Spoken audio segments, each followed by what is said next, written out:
and could hear a female scream from an upstairs apartment. It's a multi-unit apartment building.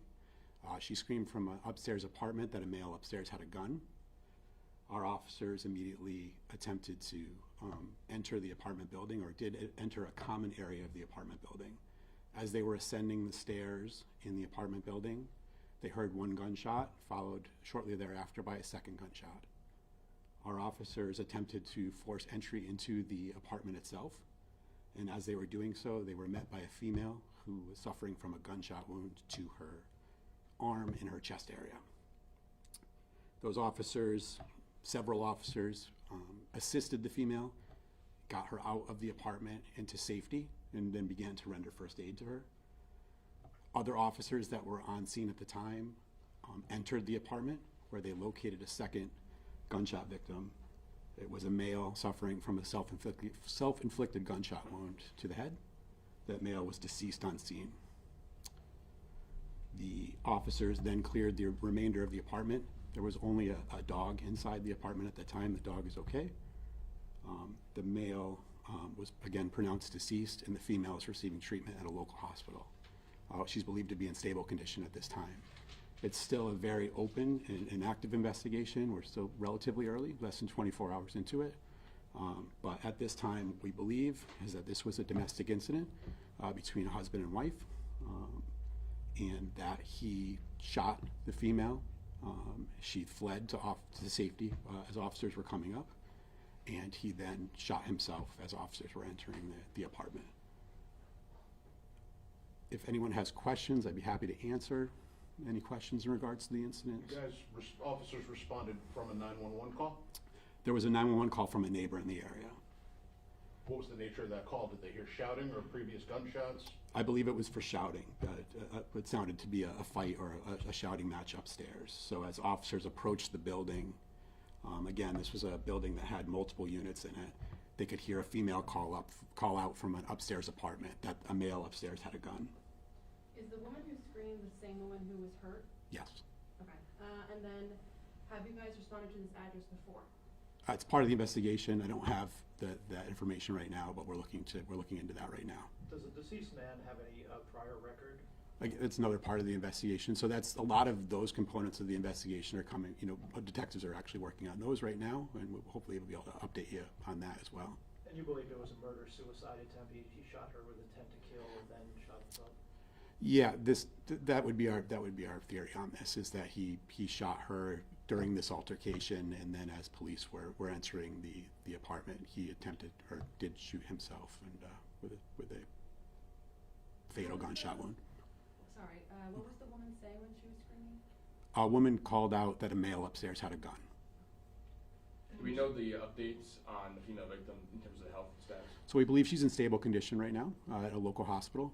She did have a gunshot wound to her arm and then her chest area. Part of the investigation right now is to, how there's two wounds there. It appears that it possibly was one gunshot that penetrated both. When you say stable condition, do you mean did she go through surgery first at all? I don't have an update on what she's gone through at this time. She was conscious when we arrived. She was able to help ambulate and get away from the scene with officers. They got her downstairs and rushed her away from that area at that time, where several of the officers that were on scene were able to apply a tourniquet and attempt first aid on her while other officers were entering the building. And then did she have any defense wounds on her by chance? It's part of the investigation. We do know that she was struck in her arm, and then the projectile also struck her in the torso. So that's what I'm thinking, is the arm, was it to try and protect herself? We would have to talk to her. That'll be part of the investigation, is to see how those injuries occurred, but we do know that that's where her injuries are at this time. Do you know how long the altercation lasted the dispute lasted between the husband and wife before? I don't at this time, but it was officers responded to the call for service, which was again a neighbor calling for a loud argument that was going on in that area. Could you please describe the firearm and the status of it? Was it legally owned? The ownership would be part of the investigation. I believe it was a long gun. I believe it was possibly a shotgun. And then the road, North End Drive, is it still closed for the investigation? I believe most of it is opened up. The scene has probably become much smaller, if that's is still a crime scene. I'm assuming we still have officers there at this time. They were there overnight. We had a good portion of that area shut down for last night. The crime scene was pretty expansive, going all the way out towards where Van Vranken Road is in that area as well. And so that's probably become much smaller now, and the traffic is passable in that area. Were there any drugs present on scene? It would be part of the investigation. I actually don't know that. There's no reason to believe there's a third person involved. You think it was just between these two and that there's no other suspects that are at large? No. We were pretty confident last night that this was a isolated incident between two individuals that knew one another, and that was important. And even in the initial press release, without being able to go into the details of the relationship, to say that we didn't believe that there was any additional threat to the public. That's the revitalized Yates project area, right? It is between Anthony Street and Van Vranken, so it's a smaller area. It's not on the same side of the road as Yates. It's actually on the opposite end, more towards what the riverside would be. Okay. You know, you mentioned that there were no other prior calls to that area. What about that residence itself? So it'd be part of the investigation. We don't know. Our officers are probably, I'm sure they have looked at, how much contact we've had with these individuals, but I don't have that information right now. Unrelated necessarily to this case, what kind of a neighborhood are we looking at here? What's the vibe there? It's a relatively quiet community. It is a street that is kind of isolated. It's a street that connects to pretty quiet areas of our city.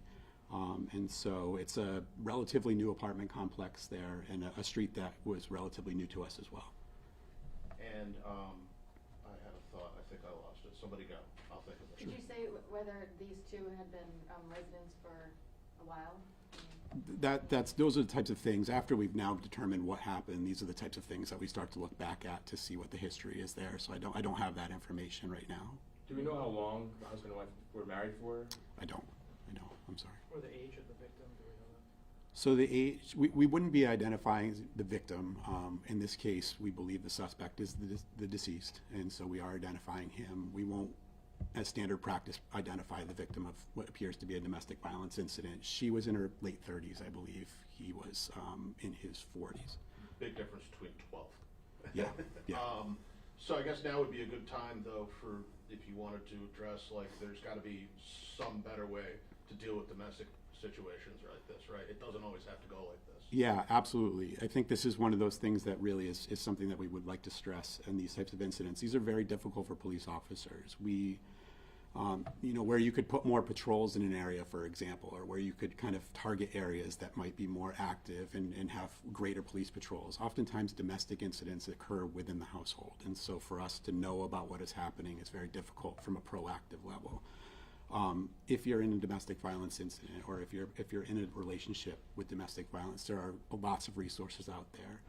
The YWCA being one of the strongest ones in Schenectady County, who can provide advocates for domestic violence here, and really are an outlet for individuals that don't know how to navigate the system. Our officers respond to domestic incidents on a regular basis. New York State has laws to protect victims of domestic violence. We do have pro-arrest policies. And in a pro-arrest policy essentially just means that in certain instances where certain crimes are committed, the officers act on behalf of the victim, even if the victim does not necessarily want to press charges. And the reason for that is because oftentimes victims may be too scared to go forward with something. So the pro-arrest laws really put it on officers to be the advocate for the victim and really take that responsibility on themselves. I have one off-top question. Sure. If that's okay. People still love to hear about Lavender. Sure. Any update on the dog? So we had a chance to meet with her yesterday. It was a really great opportunity to see how far she's come. She looks to be in great shape. I know that she's getting great care through Mohawk Hudson. We were really happy to see how energized she was. As much as she is, I think her natural demeanor is to be pretty mellow. So it was pretty nice to just be able to spend some time with her. I think the thing that we would really want to reiterate with this case is that we were able to act on the information that we're confident in at this time. We've gotten lots, questions as to, well, we just made an arrest in regards to a misdemeanor abandonment in this case.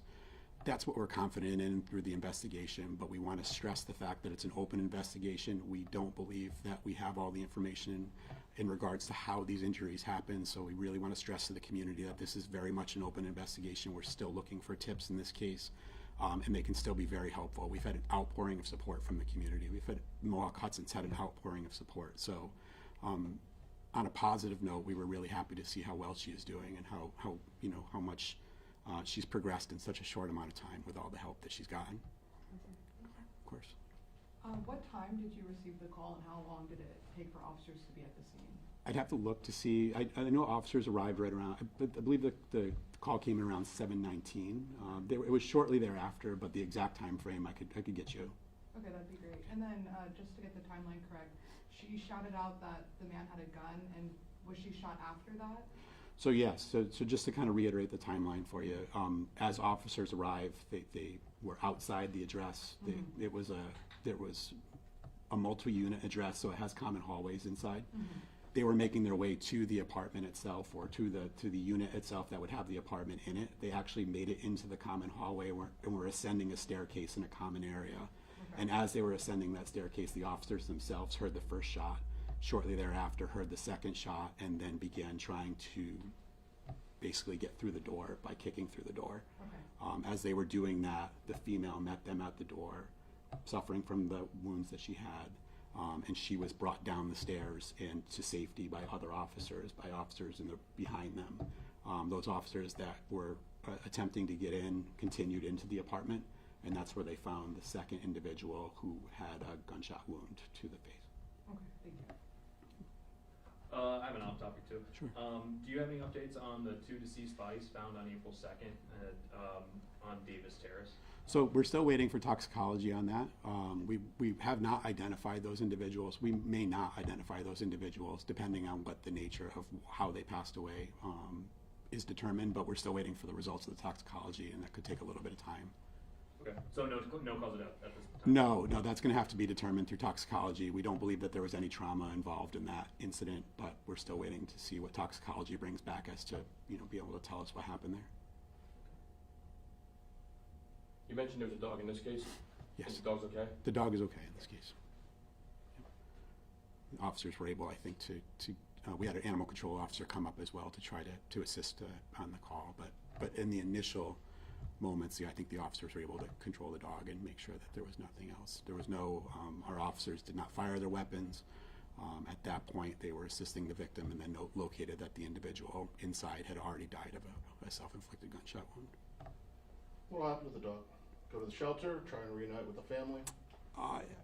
It would probably make sense if a family member could take control of the dog, but I don't have that information right now. It's a long shot. Yeah, I understand.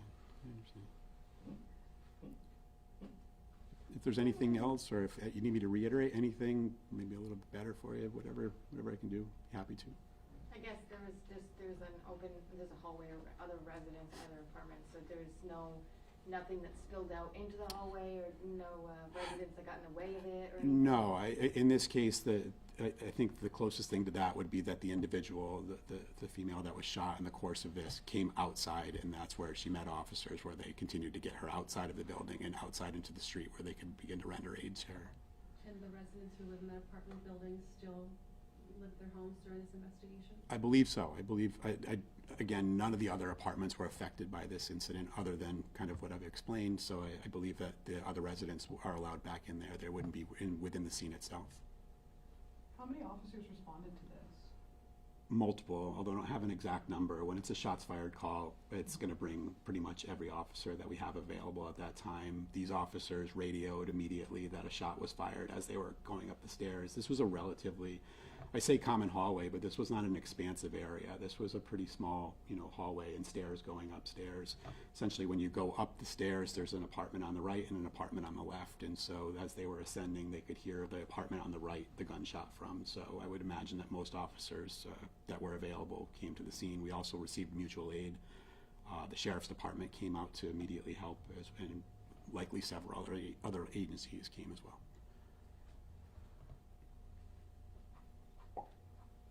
Good.